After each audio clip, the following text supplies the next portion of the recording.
എന്നെ ഒന്നിനും കൊള്ളില്ല എന്ന് അക്യൂസ് ചെയ്ത് കോൺസ്റ്റന്റ്ലി പറയുന്നതാണ് മെയിൻ ഇഷ്യൂ. പിന്നെ നേരത്തെ ഞാൻ പറഞ്ഞ പോലെ ഇവർക്ക് സെക്സ് എഡ്യൂക്കേഷൻ കൊടുക്കുമ്പം നോൺ പെനിട്രേറ്റീവ് സെക്സ് പഠിപ്പിച്ചു കൊടുക്കും.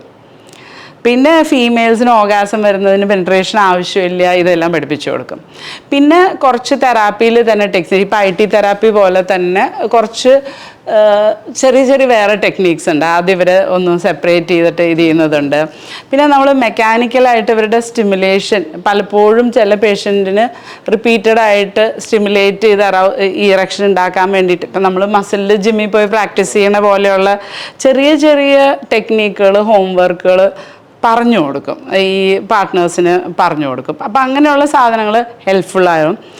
പിന്നെ മെഡിസിൻസ്, ഇപ്പം ഈ പേഷ്യൻറ്റിന് കാര്യം നമ്മൾ സൈക്കോളജിക്കലാണ് തെറാപ്പികൾ ചെയ്യുന്നുണ്ടെങ്കിലും അതിൻ്റെ കൂടെ കുറച്ച് മരുന്നുകളും കൂടെ കൊടുക്കുമ്പോൾ ഇനീഷ്യൽ, അതായത് നമ്മളിപ്പോൾ വർക്ക് ചെയ്യാത്ത ഫാക്ടറിയിലൊരു അല്ലെങ്കിൽ കാറ് സ്റ്റാർട്ട് ചെയ്യണമെങ്കിൽ ഒരു ജംപ് സ്റ്റാർട്ട് ഇല്ലേ, അതുപോലെ ഒന്ന് ശരിയാവാനായിട്ട് ഇത്തിരി മെഡിസിനൊക്കെ കൊടുത്തു കഴിയുമ്പോൾ പിന്നെ സംഭവം ചിലപ്പോൾ വർക്ക് ചെയ്യും. അപ്പം മരുന്നുകൾ അത്ര ചീത്തയൊന്നുമല്ല. മരുന്നുകൾ ഇത് സ്റ്റാർട്ട് ചെയ്യാൻ കൊടുക്കണമെങ്കിൽ വലിയ തെറ്റൊന്നുമില്ല. അത് കൊടുത്തത് കൊണ്ട് ഇത് ലൈഫ് ലോങ് കൊടുക്കേണ്ടി അങ്ങനെയൊന്നുമില്ല.